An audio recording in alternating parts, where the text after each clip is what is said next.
주님 벌써 2022년도 1월이 마지막에 달려가고 있습니다.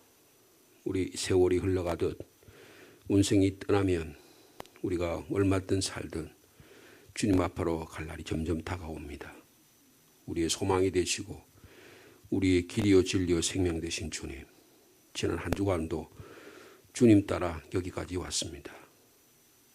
주님 말씀 앞에 주님을 찬양하고 주님의 말씀을 들으며 이 기도하는 가운데 우리 삶을 지난 한 주간도 인도해 주셨음을 감사합니다.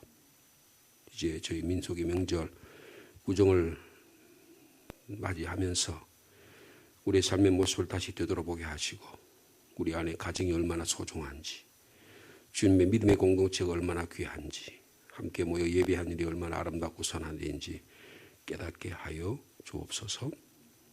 주님께서 우리의 주인이 되어주시고 우리 삶의 인도자가 되어주심을 감사합니다. 주님께서 우리에게 인생의 나침판 하나님의 말씀을 주시고 성령의 인도하심을 따라갈 수 있도록 영적 지혜도 주심을 감사합니다. 우리가 이 놀라운 하나님의 은혜를 또 하루하루 주님의 말씀 가운데서 잘 지켜나가는 복된 인생이 되도록 주께서 축복하여 주옵소서. 오늘도 말씀 가운데 함께 하실 주님을 찬양하오며 예수님의 이름으로 기도하옵나이다. 아멘. 오늘은 여호수아 9장의 말씀입니다.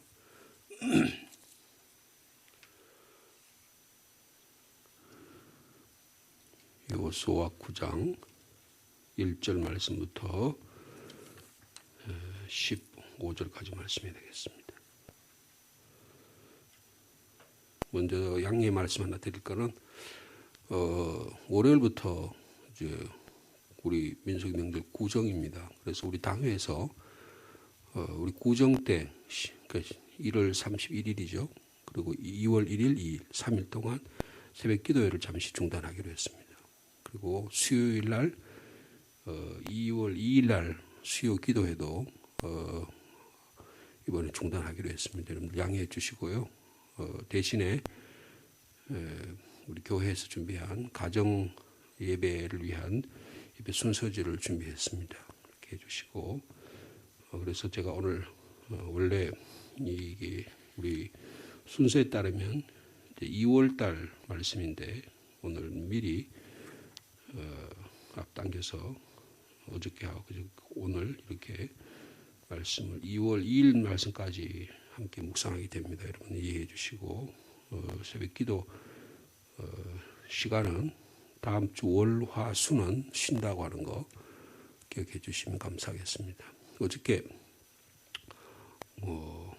다 기도 마치시고 근데 외부인이 들어왔어요. 외부인이 들어와서 우리 정대성 장로님, 연미자 권사님 막 오래까지 기도하셨는데 돈도 요구하고 뭐 이런 일이 있어서 좀 염려가 돼서 우리가 어저께 철저하게 다시 방역을 다 실시하고 이렇게 됐습니다. 외부인들이 혹시 오시면 거리를 두시고요. 예전 같으면은 굉장히 많이 왔었는데 이번에는 또 상대적으로 좀 적은 것 같아요. 명절하고 관련해서 늘 교회를 잘 지켜주시면 감사하겠습니다. 이 명절 기간 동안에 3일 동안 문을 닫아두도록 그렇게 하겠습니다. 혹시 기도하기를 원하시는 분이 계시더라도 양해해 주시면 감사하겠습니다. 9장 1절 말씀입니다.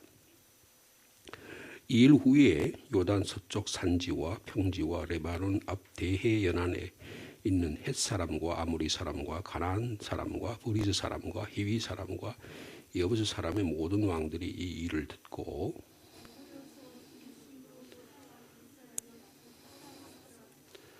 기브온 주민들이 여호수아가 여리고와 아이에 행한 일을 듣고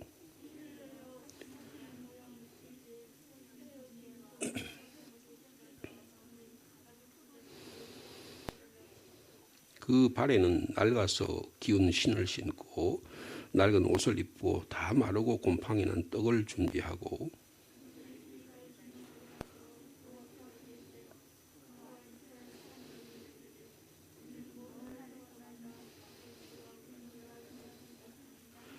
이스라엘 사람들이 히위 사람에게 이르되 너희가 우리 가운데 거주하는 듯하니 우리가 어떻게 너희와 조약을 맺을 수 있으랴 하나.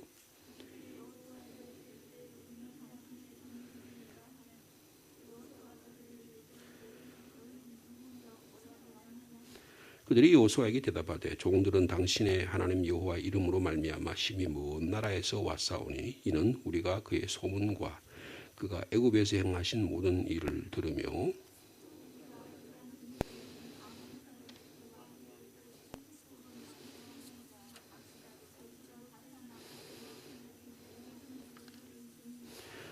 그러므로 우리 장로들과 우리 나라의 모든 주민이 우리에게 말하 이르되 너희는 여행할 양식을 손에 가지고 가서 그들을 만나서 그들에게 이르기를 우리는 당신들의 종인들이니 이제 우리와 조약을 맺읍시다 하라 하였나이다.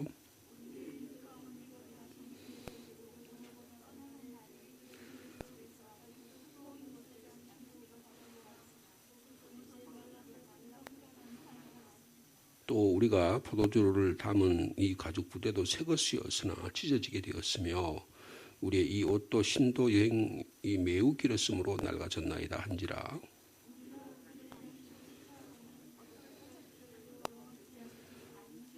(15절) 말씀 같이 있습니다. 여호수아가 곧 그들과 하친하여 그들을 살리라는 조약을 맺고 회중 족장들이 그들에게 맹세하였더라. 좀 특이한 장면이 나오는데요. 기브온 족속들이 이스라엘과 화친하는 장면이 나옵니다. 이게 오늘 본문에 보면 이들이 장꾀를 부렸다 그랬죠. 꾀를 부려서 속입니다. 이스라엘 족속을 속이고 이스라엘과 맹세를 해요. 화친한 15절에 여호수아가 그들과 화친하여 그들을 살리다 이렇게 조약을 맺는, 그래서 맹세하는 장면이 나오는데 14절에 재미있는 표현이 있어요. 무리가 그들의 양식을 취하고 기브온 사람들이 주는 음식을 먹고 함께 식사했다 그런 말이죠. 그리고 거기 중요한 표현이 어떻게 할지를 여호와께 묻지 아니했다 그러면 이제 신명기 20장의 말씀을 보면 가나안 땅에 있는 족속들은 하나님께서 모세를 통해서 그들과 가까이 하지 말라 그랬어요. 왜냐하면 그들과 가까이 하게 되면 그들이 섬기는 신들이 이스라엘 민족이 들어오는 거예요. 그러니까 지금 요새 코로나19 때문에 우리가 사회적 거리두기를 하잖아요. 마스크를 쓰잖아요. 이것보다 더 좋은 백신이 없는 거거든요. 그리고 마스크를 쓰니까 지난 한 2년 동안에 감기 기침이 많이 줄어들었죠. 그리고 손을 또 철저하게 잘 씻고 하기 때문에 그와 원리와 같습니다. 이스라엘 백성이 가나안 땅에 들어가면 가나안에 7족속이 있는데 7족속하고는 거리를 두라는 거예요. 왜냐하면 그들이 섬기는 신이 이스라엘 백성이 마음에 들어와서 이스라엘 백성의 마음을 다 주님과의 관계를 다 잃어버리게 하기 때문이다. 것입니다. 그래서 철저하게 이렇게 하는데 이 사람들이 이 기브온 족속이 이 이스라엘 백성의 이 하나님의 말씀을 알았는지 속이는 거예요. 자기들은 이 가나안 땅에 있는 게 아니고 저 먼 데서 왔다. 이렇게 또 먼 데서 온 족속들은 또 가까이 하라 그랬어요. 그렇기 때문에 이 하나님의 말씀을 제대로 물어보지 않고 하나님께 물어보지 않고 이들과 화친하는 그런 결과가 이게 어떻게 될까요? 하나님의 말씀 물어보지 않은 결과가 어떻게 될까요? 화친하잖아요. 근데 결과 나중에 가면 다윗 시대에 가면 이들이 사울 왕 때 이 기브온 족속을 사울 왕이 죽입니다. 그래서 이 기브온 족속이 막 원한을 품고 있어요. 너희들이 여호수아 때 우리와 조약을 맺어놓고 사울 왕 당신이 우리를 죽이냐 원한을 품고 있어요. 그래서 다윗 왕 때 이것을 다윗 왕 때 이야기를 합니다. 그래서 결국 다윗이요 사무엘하에 보면 24장에 보면 사울의 7 아들을 죽이는 장면이 나와요. 이게 기브온 족속들이 자기들과 맹세해놓고 약속을 어겼기 때문이다. 그러니까 하나님께 묻지 않으니까 결과적으로 어떻게 되냐면 이스라엘 백성이 손해를 보는 그런 내용이 추후에 역사적으로 나타나는 것을 볼 수가 있어요. 이제 그 내용이 여기에 들어있는 거예요. 자, 그런데 오늘 1절의 말씀을 보면 거기에 이스라엘의 지형이 나와요. 그리고 이스라엘과 적대하는 세력이 나옵니다. 오늘 이렇게 무슨 강의하는 시간이 아니기 때문에 자세히 말씀을 드리지 않지만 요 대단히 중요한 장면이에요. 2일 후에 그러니까 아이성 전투가 일어난 이후에 그러니까 요건 무슨 뜻이냐면요. 이스라엘 백성이 길갈에서 여리고를 점령하고 그리고 아이성을 점령했어요. 그러면 아이성을 점령했다고 하는 것은 중부 지역, 이스라엘의 가나안 땅의 중부 지역을 점령했다 그런 뜻이에요. 그걸 상징적으로 나타내는 표현이에요. 그 다음부터는 지금부터 9장, 10장부터는 어떠냐면 이스라엘의 남부 지역을 점령하는 이야기입니다. 남부 지역을 점령하니. 그 다음에 그 이후에 가면 이스라엘의 북부 지역, 그러니까 중부, 남부, 북부 이런 식으로 해서 이스라엘 여호수아가 이스라엘을 점령하는 내용이 그 다음에 이제 이스라엘 백성을 땅을 분배하는 그런 내용이 여호수아의 핵심적인 내용인데 거기 보면 이스라엘이 이런 지형을 갖고 있다. 우리나라는 어떻게 합니까? 대충 동쪽이 산이 높고 그리고 동에서부터 서로 강물이 흐르고 혹은 막동강처럼 북에서 남으로 물이 흘러내린다든지 이런 식의 지형을 갖고 있잖아요. 그러면 호남 지역은 좀 지형이 낮고 그리고 이 영남 지역은 지형이 좀 높은 그런 지형이죠. 강원도도 지형이 높고 그죠? 그래서 이런 마치 뭐 등뼈처럼 이 태백산맥 그래서 우리 영남, 영서, 영동 타계 이게 영이라는 말이 대관령을 중심으로 해서 태백산맥이 흘러내리는데 거기서 지형을 통해 가지고 그 영향을 많이 받는 게 우리나라라는 거예요. 그와 마찬가지로 이스라엘도 지형이 있어요. 어떤 지형이 있냐면 이스라엘은 요단 서쪽 그 뭐라 그랬어요? 산지라는 말이 있습니다. 하하르라고 이렇게 표현하는데 산지는 뭐냐면 아브라함이 내려왔던 저 위에서부터 내려왔던 그 산을 타고 내려온 거예요. 그러니까 원래 제대로 살려면 농사를 짓고 살려면 블레셋 지역으로 이렇게 내려와서 그쪽에 평지에서 농사를 짓고 갈리 지역으로 내려와야 돼. 그래 안 왔다는 거예요. 그래 안 오고 북쪽에 있는 산지 지형으로 왔다는 거예요.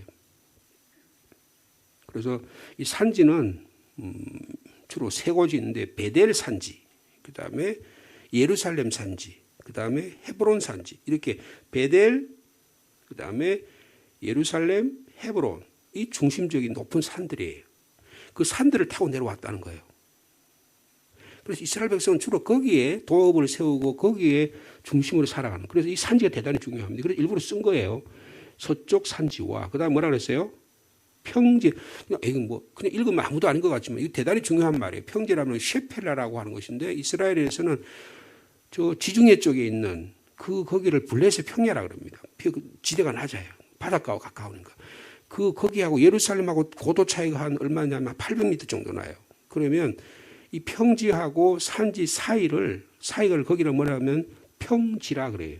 평지인데 보통 100m에서 한 400m, 해발 400m 되는 곳이 평지입니다. 근데 요 평지에서 주로 이스라엘 역사가 일어납니다. 주로 어떤 일이 있냐면 벳 구부린 골짜기, 그 다음에 엘라 골짜기, 소렉 골짜기, 아얄룬 골짜기 이런 골짜기라는 게 셰펠라라고 하는 곳인데 여기서 주로 이방 족속과 전쟁이 일어납니다. 전쟁이라는 건 주로 거기서 일어나는 거예요. 그래서 이스라엘 이 평지라고 하는 말 굉장히 중요한 거예요. 셰펠라라고 하는 곳이에요. 그 다음에 보면 뭐라 그랬어요? 레바논 앞 대해 해안지대입니다.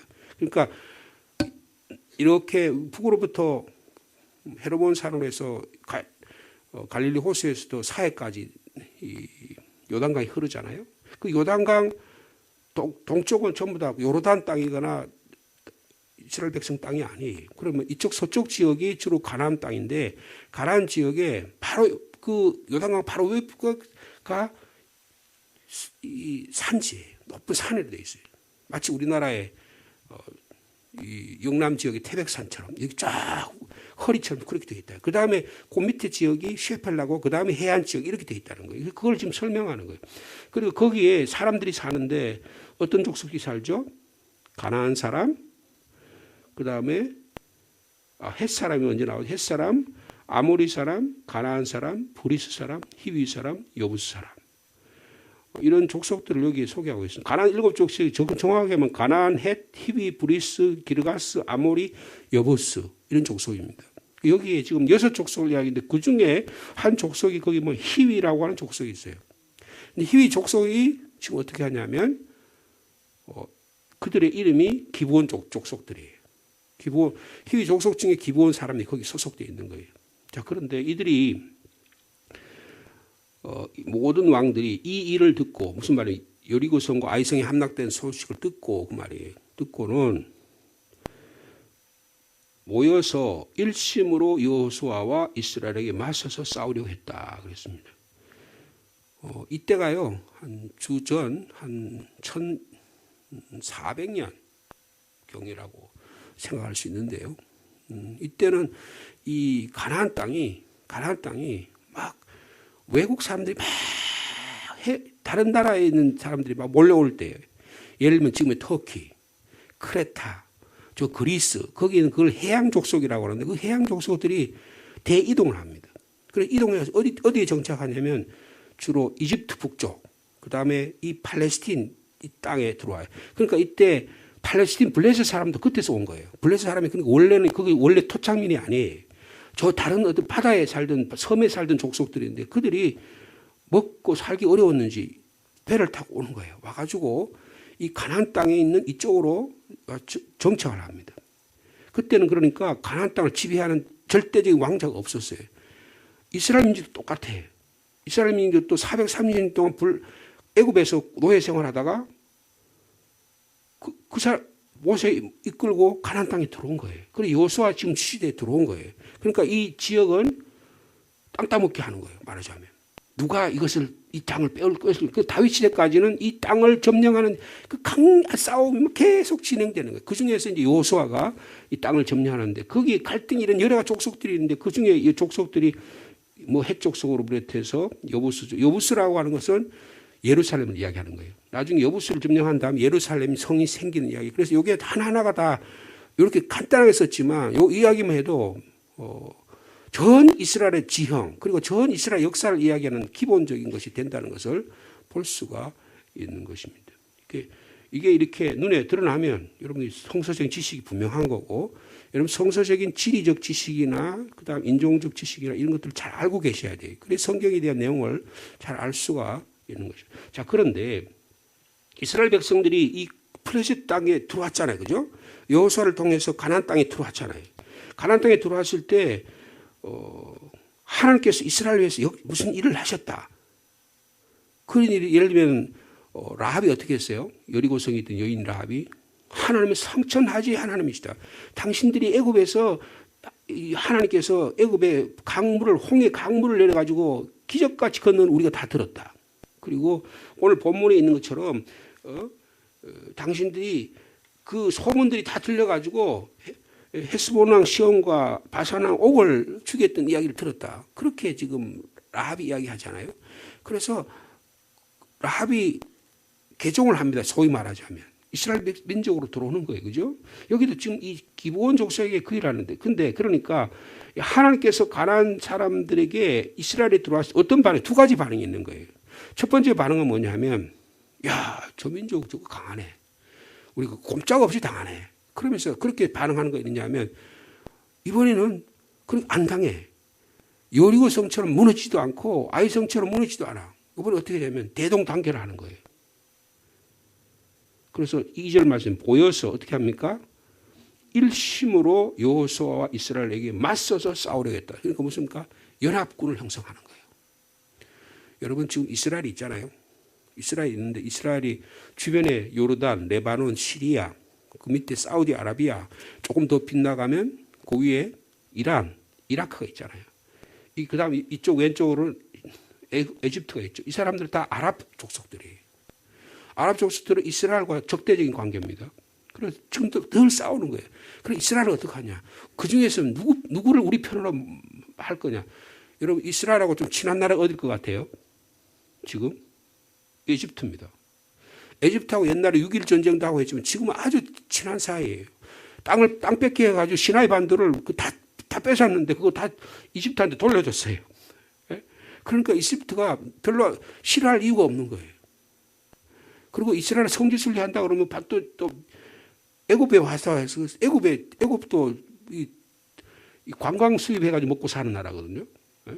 그 다음에 또 애굽하고 이스라엘하고 친한 나라가 어디예요? 요르단입니다. 요르단은 굉장히 이스라엘하고 친해요. 그 다음에 또 친한 나라가 어디예요? 최근에 사우디아라비아하고 친합니다. 그러니까 이스라엘이요. 그 위에 있는 레바논하고는 아주 원수 관계예요. 철천지 원수 관계예요. 그러니까 거기 가보면 막 북한하고 우리나라하고 똑같아. 예? 헤르몬산 주변에 막 군사 분계선을 정해놓고 미사일을 갖다 놓고 서로 조금만 불편하면 이스라엘은 포를 쏴가지고 북한에다 포 쏴는 거 요새 북한 사람들이 미사일 쏘는 거하고 똑같이 이스라엘 사람들은 끄떡하면 포를 쏴가지고 비행기 폭파해가지고 레바논의 도시에다 하고 그렇게 한다고. 팔레스틴 사람들을 도와주니까 도와줬다 하면 그냥 보복 공격 바로 하는 거예요. 그러니까 이스라엘과 지금 똑같아. 이 당시 시대는 그때 똑같아. 그래서 일심으로 맞서가지고 이스라엘과 맞서 싸우는 거예요. 근데 어떻게 맞서 싸울까요? 무슨 재주가 있어가지고? 아니, 여리고성을 한 번에 완전히 망했다는 소식을 들었을 거 아니에요? 그 다음에 아이성도 저항을 했는데 1차는 승리하는 것 같았는데 2차는 무참하게 패가 12,000명이 죽었다더라. 벌벌 떨 거 아니에요? 근데 이 사람들이 지난번에 아이성 싸움 보니까 한번 우리도 싸워볼만 하네. 저 우리 잘만 대동단결하면 저 아이성도 우리가 지킬 수 있을 거야. 이런 생각을 하게 됐다는 거예요. 그래서 이 해족속을 비롯한 여러분 해족속이 가장 강한 어떤 군사력을 갖고 있는 족속들이에요. 아모리 족속도 마찬가지입니다. 가나안 족속은 더 말할 것도 없고요. 제일 공을 들여서 싸워서 어렵게 싸운 것이 제일 나중에 뺏은 족속이 여부스 족속이에요. 예루살렘 워낙 천년의 여세기 때문에 여부스 족속을 공격해가지고 다윗 시대에서 거기다가 예루살렘을 세운 거 아니에요. 그죠?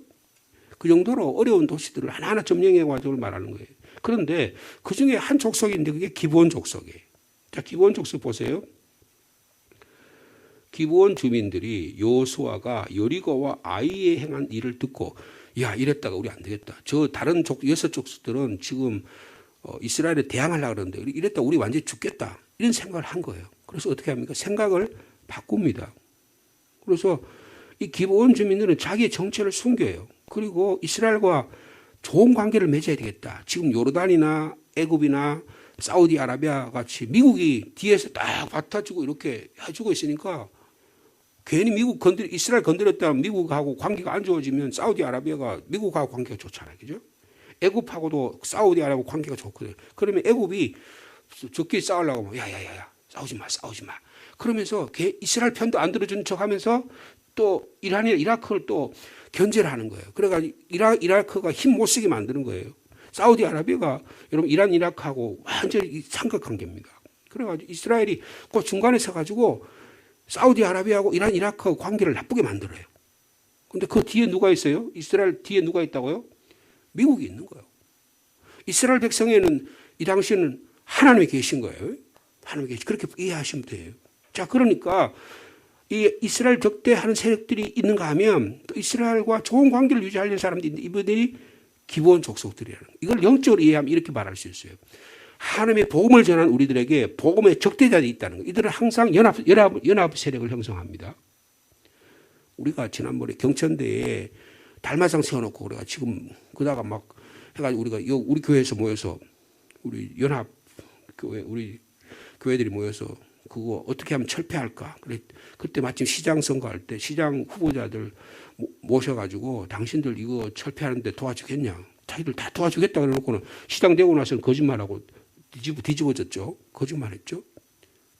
근데 우리가 그렇게 하니까 이 소식을요 불교계에 듣고 저 서울에 있는 조계종에서요 바로 상주 시민교회에서 당신 그래도 우리 법적으로 대응하겠다.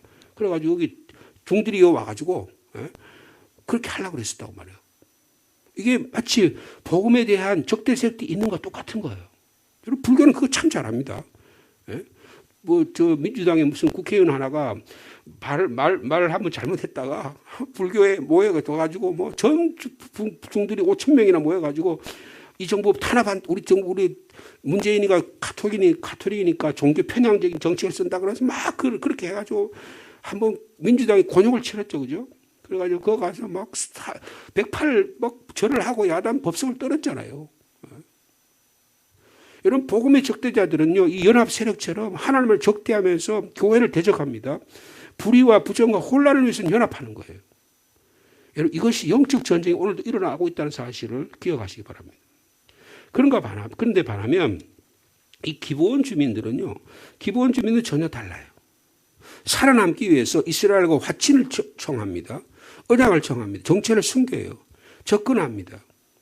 살아남기 위한 전략이에요. 이스라엘을 공격하기 이전에 언약을 맺습니다. 그리고 하나님께서 이스라엘을 위해서 한 구원의 행위들을 다 알고는 야, 저걸 건드렸다는 우리가 안 되겠구나 이렇게 생각했다는 거예요.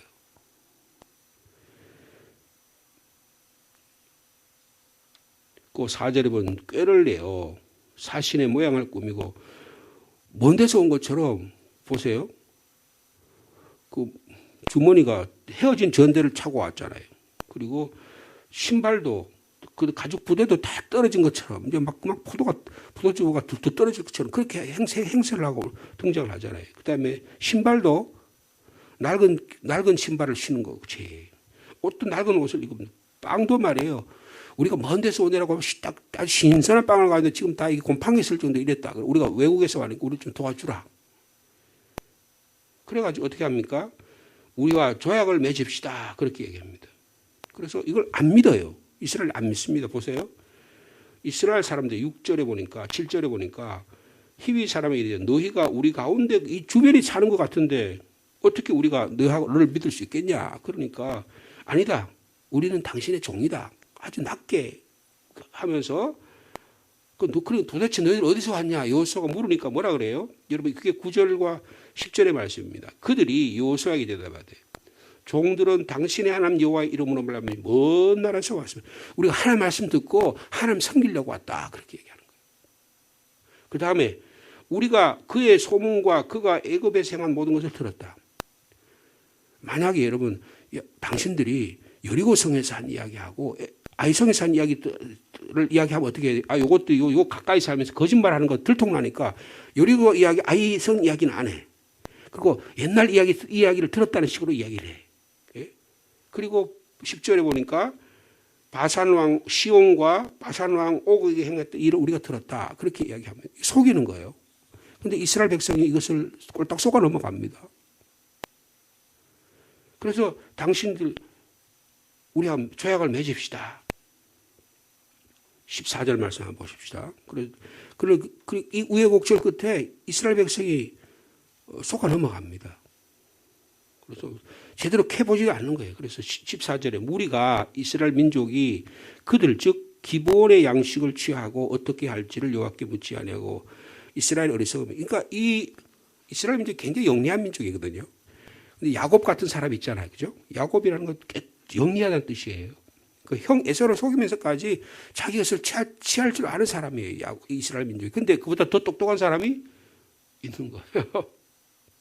그래가지고 하나님께 그때마다 물어야 되는데 내가 신앙생활 하다가 이제 이 정도 되면 됐겠지 싶어가지고 게을러진 거예요. 영적으로 게을러진 거예요. 하나님께 날마다 큰 일이든 작은 일이든 중요한 일이든 자세한 일이든 하나님께 물어가면서 우리의 삶을 해나가야 되는데 그렇지 못했다는 거예요. 그래서 여호와께 묻지 아니하고 자 15절 말씀 마지막으로 같이 있습니다. 시작. 여호수아가 곧 그들과 하친하여 그들을 살리라는 조약을 맺고 회중 독장들이 그들에게 맹세했다. 그래서 안전을 보장해 준 거예요. 안전을 보장했다는 건 그들이 이 기브온 족속이 살 자리를 당신들 여기 살으라고 허락해 준 거나 마찬가지예요. 여러분 거기에 물이 있잖아요. 그 물말을 우물권도 준 거예요. 생존권, 경제권, 자주권 그걸 다 허락해 준 거예요. 장사도 할 수 있고 그다음에 부족 간에 결혼도 할 수 있도록 허락한 거예요. 여러분 이 일이 어떻게 될까요? 바이러스가 침투하기 시작한 겁니다. 여러분 우리 안에 사소한 일들을 하나님께 물어보지 않고 마음대로 처리하면 어떻게 돼요? 반드시 거기에 대한 보복이 일어나게 된다는 사실을 말씀해 주고 있는 것입니다. 영적 전쟁에 승리할 수 있는 저희 여러분 되기를 바랍니다. 우리로 요사이 지금 최근에 이제 이번 주간에 뭐 벌써 자녀들도 왔을 수도 있고요. 벌써 주말이 시작됐으니까 만나게 될 텐데요. 여러분들 특별히 건강히 잘 유의해 주시고 특별히 신앙적으로 우리 자녀들이나를 잘 케어할 수 있는 기도할 수 있는 우리 부모님 되기를 원합니다. 워낙 지금 세태가 너무 악하기 때문에요. 물질 문명이 너무너무 공격에 들어오기 때문에 이걸 그냥 허락해버리면요. 그냥 밀물처럼 쓰나미처럼 우리의 삶을 파괴할 수, 우리 가정의 자녀를 파괴할 수 있다는 거예요. 여기에 우리 부모님들이 영적으로 똑바로 서서 자녀를 위해 기도하고 하나님의 나라를 만들어가는 복된 명절의 기간 되기를 축복합니다. 하나님 아버지, 이스라엘 여호수아 시대의 이스라엘 역사를 저희들이 읽고 듣습니다. 이스라엘 민족이 하나님의 도우심을 받아 요단강을 기적같이 건너고 그리고 여리고성을 하나님의 말씀 따라 공격해서 무너뜨리고 아이성의 실패 가운데 2차 성공을 통해서 이스라엘 민족이 가나안 땅에 진입합니다. 그러나 그때마다 늘 하나님께 묻고 영적 전쟁을 수행해야 하는데 교만하고 게을러서 하나님의 뜻을 묻지 않습니다. 이 일이 큰 나중에 사달이 나고 어려움을 경험합니다. 우리에게도 이 영적 전쟁에 실패하지 않는 삶이 될 수 있도록 인도하여 주옵소서. 복음의 적대자들은 어떻게 하든지 마치 가나안의 연합군처럼 똘똘 뭉쳐서 불의와 부정과 혼란을 만들고 연합해서 우리의 믿음의 가족들과 믿음의 교회 공동체를 파괴하려고 합니다. 우리들이 깨어있지 않으면 하나님의 성령의 불을 준비하지 않으면 말씀과 기도를 준비하지 되지 않으면 이겨나갈 수 없습니다. 우리 한 분 한 분들에게 특별히 이 구정기간에 건강을 지켜주시고 생명을 지켜주시고 믿음도 지켜 보호하여 주옵소서. 또 부모님을 만나러 오는 사랑하는 자녀들에게 이 어두운 세상 가운데 세상의 문화에 휩쓸려서 또 세상의 정치 경제에 사악한 것에 휩쓸려서 우리의 자녀들의 판단력이 흐려지기 쉽습니다. 이번에 형제들 간에 사랑이 있게 하시고 화해가 있게 하시고 또 그리스도 안에서 예수 그리스도 안에서 하나된 모습으로 살아가는 우리 자녀들 다 될 수 있도록 주께서 축복하여 주시옵소서. 어떻게 할지를 여호와께 묻지 아니했다 그렇게 말씀합니다. 무슨 일이든지 간에 늘 주님께 묻고 주님의 뜻을 헤아리며 살아가는 지혜로운 저희들이 될 수 있도록 인도하여 주시옵소서. 주님 주일을 준비하는 날입니다. 잘 준비하는 날들이 되게 도와주옵소서. 예수님의 이름으로 기도하옵나이다. 한 가지 더 미리 주일날 되면 아시게 되겠지만 우리 지성민 목사님 이번 주일에 사임하게 됩니다. 혹시 이야기 들으셨을지 모르겠지만 우리 지 목사님이 2년 동안 우리에게 오셔서 교회 주님의 교회 성실하게 잘 섬기시고요. 대구에 있는 고산 동부교회라는 곳으로 2월 첫째 주일에 사임하시게 되고요. 이사를 설 지나게 되면 이사하게 됩니다. 그리고 후임으로 목사님이 정해졌습니다. 이제 봉화에 있는 봉화 중앙교회 부목사님이 계신 분이 김주용 목사님이라는 분이 오시게 됩니다. 우리 지 목사님 사역지로 옮기는 문제 또 위해서 기도해 주시고 오실 또 김주용 목사님 또 오신 이사라든지 모든 일이 잘 이루어질 수 있도록 여러분 함께 기도해 주시면 감사하겠습니다.